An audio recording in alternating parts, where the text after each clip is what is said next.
Bonsoir à tous. Alors ce soir, nous sommes le 29 décembre, à cheval entre l'année 2018, l'année papesse et l'année 2019, l'année impératrice.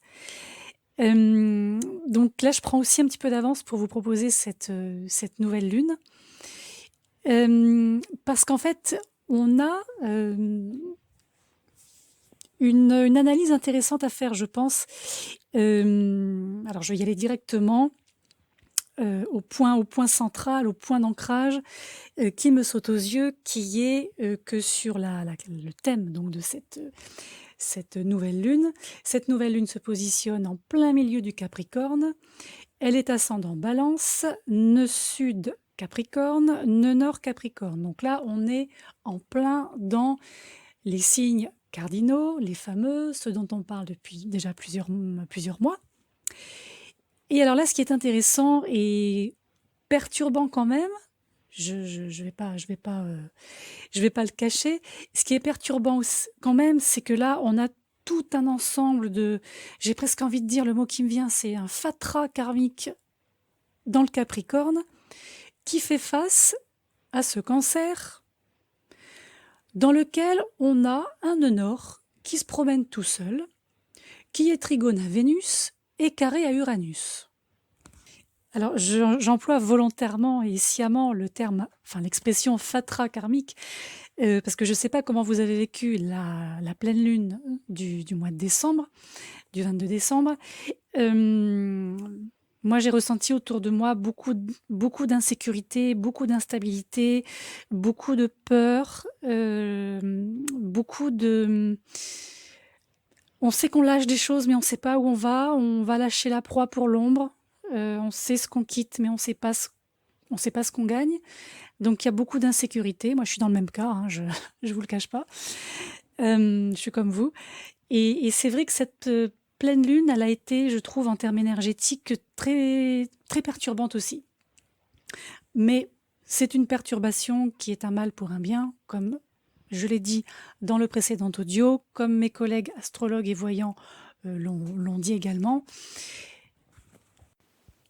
Et comme on disait justement tous, on a cette concentration de planètes plus le nœud sud en Capricorne qui viennent en fait vraiment pousser jusqu'au bout pour faire sortir le reste des... Je vous donne pas l'image que j'ai en tête, mais pour vraiment faire sortir le reste qui doit sortir et qui nous... Voilà, le reste de parasitage, le reste de lourdeur, le reste de ce qui tient plus, de ce qui doit être expulsé, de ce qui doit être expulsé, exterminé et complètement évacué.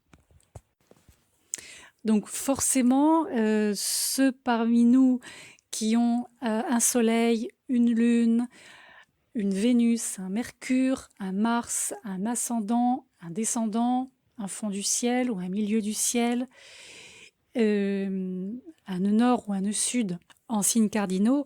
Donc, pour info, donc je vous les redonne, c'est le Bélier, le Cancer, la Balance et le Capricorne. C'est sûr que on va le ressentir de manière plus forte, on va le ressentir de manière plus intense en termes de sensibilité, en termes de réaction, en termes peut-être même de comment dire, oui, de réaction même psychosomatique, je pense.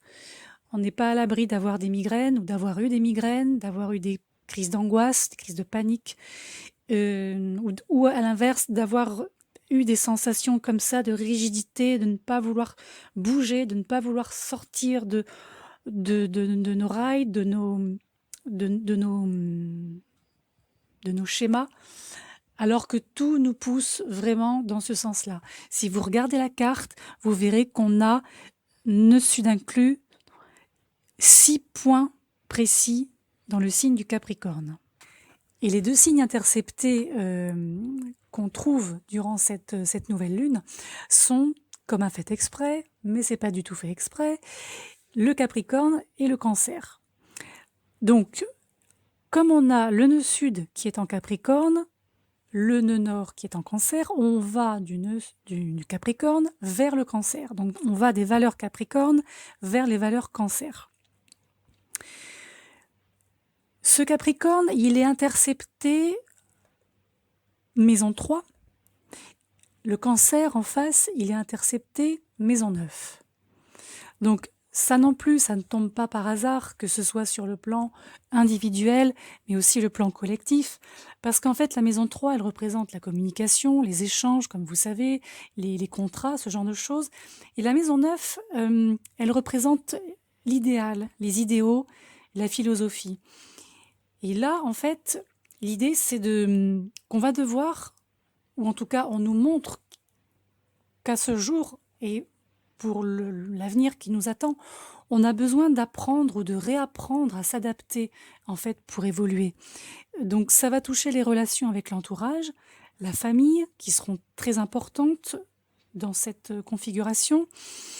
On a des prises de conscience qui vont nous tomber dessus ou que l'on va volontairement aller chercher, qu'on va volontairement aller creuser.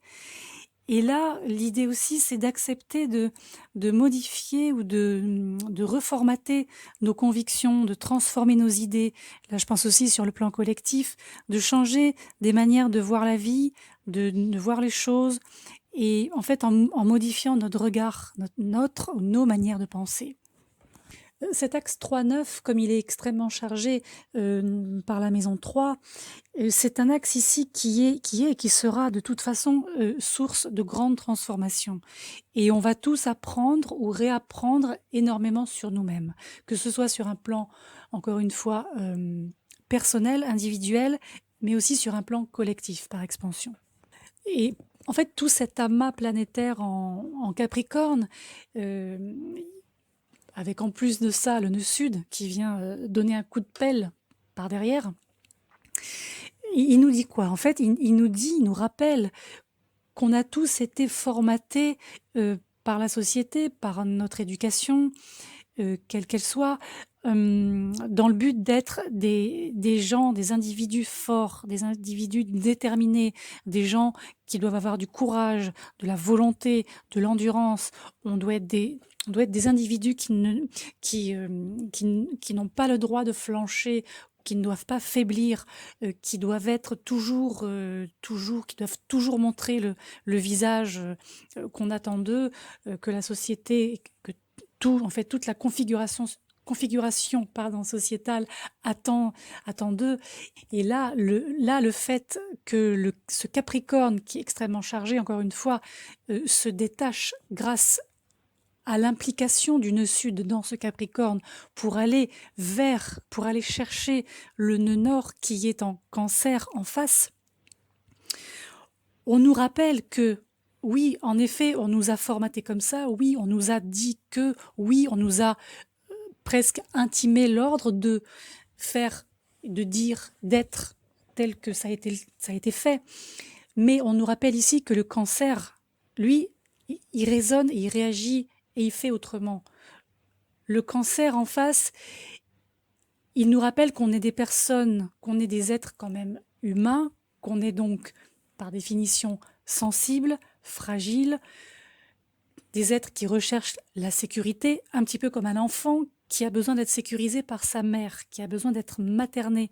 Ça, faut pas l'oublier. On a un signe du Cancer qui nous rappelle aussi que, en face, chez le Capricorne, on va y trouver quoi? On y a trouvé quoi? De la maturité, de l'expérience, une forme de sagesse, certes, mais aussi des choses qui sont usées, de la vieillesse, des choses obsolètes. Et ici, le Cancer, il nous dit, mais en face, moi je suis là, et l'idée c'est de retrouver aussi notre enfant intérieur. Et ça, cette idée d'enfant intérieur, c'est quelque chose qui a été beaucoup soulevé durant la pleine lune du 22 décembre dernier, où beaucoup d'astrologues et de voyants, de médiums conseillaient de faire justement des méditations, des travaux sur soi-même énergétiques ou spirituel pour retrouver notre enfant intérieur qui doit guérir. Parce que tout ce qu'on nous a en fait imposées sous le joug capricornien. Ce sont des choses qui certes nous ont construites au quotidien, mais nous ont quelque part, qui nous ont un petit peu perdu en route par rapport à ce qu'on est essentiellement. En fait, le Cancer, ce qu'il propose ici au Capricorne, en tant que nœud nord, donc en tant qu'avenir, en tant que destinée, c'est de lui dire « Ok, moi je suis sensible, j'ai appris à me durcir pour supporter des réalités de vie, quelles qu'elles soient, mais je m'engage également en tant que Cancer, en tant que signe du Cancer, à être vigilant, à ne pas devenir intolérant, trop rigide ou extrême dans mes méthodes.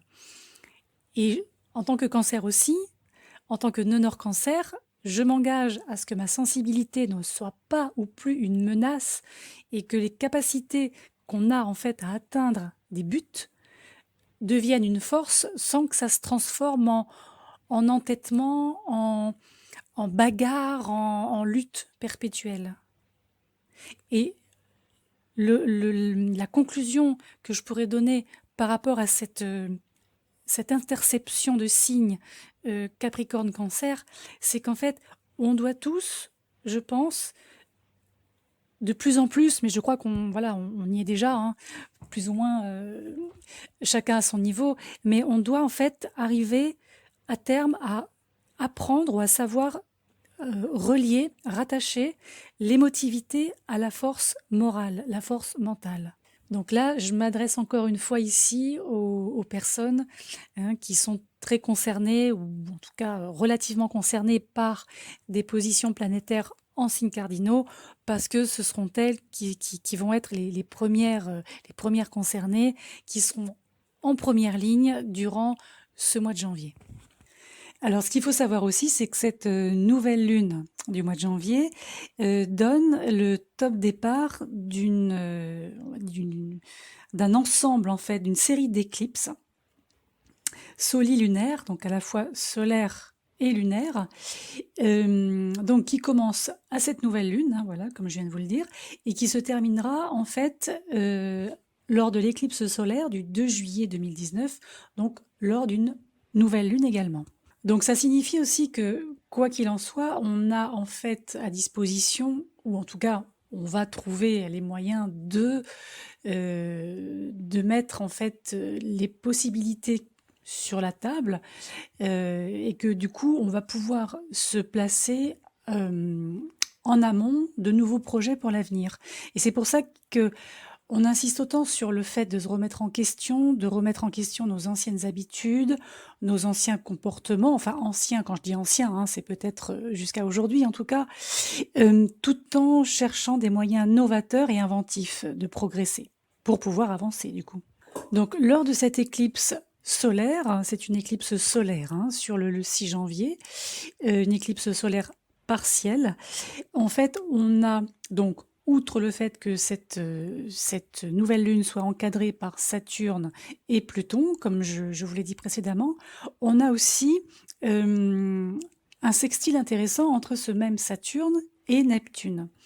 Donc du coup, ici, ça nous donne la possibilité d'équilibrer ce qu'on souhaite mettre en place grâce aux influences stabilisatrices et durables de Saturne, faire les choses correctement, bien et avec des fondations solides.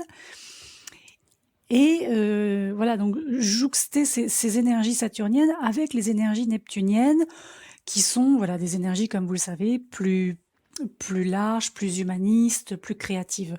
Donc c'est vrai que c'est une excellente éclipse solaire pour démarrer, développer une entreprise, donc une entreprise au sens large, hein, pas forcément monter une société, vous m'avez comprise.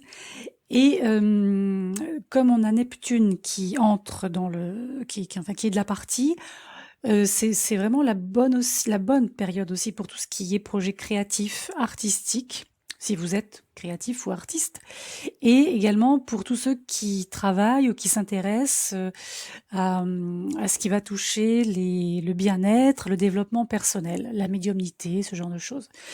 Donc, En fait, en mixant ce Saturne et ce Neptune, qui est quand même une bonne base, je trouve, pour lancer quelque chose, surtout dans une période nouvelle lune, c'est qu'en fait, si on prend les capacités saturniennes, les paramètres saturniens qui sont ici l'intégrité, les bonnes intentions, la structuration, voilà, on fait les choses dans le bon sens, on ne grille pas les étapes, on fait les choses pour des raisons pas forcément égocentriques, mais en tout cas pour des raisons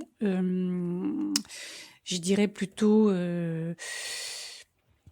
des raisons à la fois personnelles et collectives qui sont de toute façon propres à apporter un épanouissement et une satisfaction parce qu'on aura une forme de durabilité par en dessous. Donc, combiner ces influences saturniennes avec les influences neptuniennes, donc qui permettront justement de construire quelque chose petit à petit, pierre après pierre, voilà, marche après marche, de manière à pouvoir créer et développer quelque chose à terme. Parce qu'encore une fois, quand on regarde bien la carte de ce 6 janvier, on voit bien que ce Saturne, il n'est pas négatif. Alors certes, il vient appuyer, il vient pousser cette vidange karmique dont j'ai parlé au début, mais au-delà de ça, on a quand même, grâce à ce Saturne, des compétences de discipline, de patience. On est capable de s'acquitter de nos devoirs, de nos obligations. Voilà, même s'il faudra peut-être assumer des responsabilités supplémentaires ou agir comme un mentor ou comme un guide par rapport à certaines personnes qui en ressentent la nécessité, par exemple. Et surtout, ce Saturne bien aspecté, il augure d'une période de grande satisfaction, avec des réalisations, une reconnaissance pour ceux qui ont besoin ou qui attendent une reconnaissance ou une promotion. Donc là, c'est vraiment l'alliance de la stabilité, de la sagesse, de la structure et de la, comment je pourrais dire ça, de la sensibilité, comment dire, des capacités intuitives, psychiques, une empathie aussi, une plus grande réceptivité dans vos relations qui, du coup, apporteront une compréhension partagée. Et ça, c'est vrai qu'on en a besoin, d'autant que quand je parlais d'éclipses, de séries d'éclipses là, qui reviennent, là, on a, contrairement à la série d'éclipses que nous avons eue depuis l'été dernier, donc l'été 2018, qui ont été des éclipses de nettoyage, là on a véritablement une série d'éclipses de reconstruction. Et cette série d'éclipses solilunaires, elle vient vraiment asseoir tout ce que Saturne, en fait, est en train de préparer par en dessous, la fameuse toile de fond dont je parle tout le temps depuis plusieurs mois, et elle est aidée par Neptune. Donc on a un Saturne qui, certes, bon, est en maison 3 et pas très loin de Pluton, pas très loin du nœud sud, voilà, donc c'est un petit peu rigide à la base. Mais il a quand même cette aide neptunienne qui n'est quand même pas rien, sachant que Neptune est en Poisson, est en maison 5, donc une maison plutôt, on va dire entre guillemets facile, légère, elle est accessible, c'est pas une maison difficile la maison 5. Donc tout ce qui nous arrivera, toutes les opportunités qui vont nous arriver, il faut vraiment les considérer comme des opportunités valables. Ça, c'est vraiment important. Donc pour terminer avec cette nouvelle lune, moi je dirais qu'en fait, plus on va faire preuve de patience, d'autodiscipline, de conscience, de construction et non plus de déconstruction, et ben au bout du compte, oui, on va avoir des chances à long terme de réussir ce qu'on veut faire. Chacun à son niveau, ça peut être des petites choses, comme ça peut être des choses plus importantes. Mais en tout cas, si on adopte chacun à notre niveau une approche sérieuse, morale et éthique, ce que demande Saturne, dans toute nouvelle entreprise, dans tout nouveau projet, Ça peut être un projet relationnel hein, aussi, c'est pas forcément un projet au sens pragmatique, concret, je vais créer ma boîte. Plus on aura des facilités à obtenir vraiment une vraie satisfaction et un épanouissement, mais aussi une indépendance financière. Parce que là, il faut pas oublier qu'on a quand même Vénus qui est en maison 2, lors de cette nouvelle lune, très bien aspectée à Mars, maison 6, la maison du travail, entre autres, et le Jupiter donc, qui suit donc cette Vénus en Sagittaire. Lui, ce Jupiter, alors qu'est-ce qui se passe? Il est carré à Neptune. Donc carré à Neptune, c'est un Jupiter qui a faim, c'est un Jupiter qui aimerait qu'on arrête de lui raconter des cracks, qui aimerait qu'on lui montre les choses telles qu'elles sont, et qui en a un peu marre de se faire, de se faire un peu bananer par tout ce qui se passe autour de lui.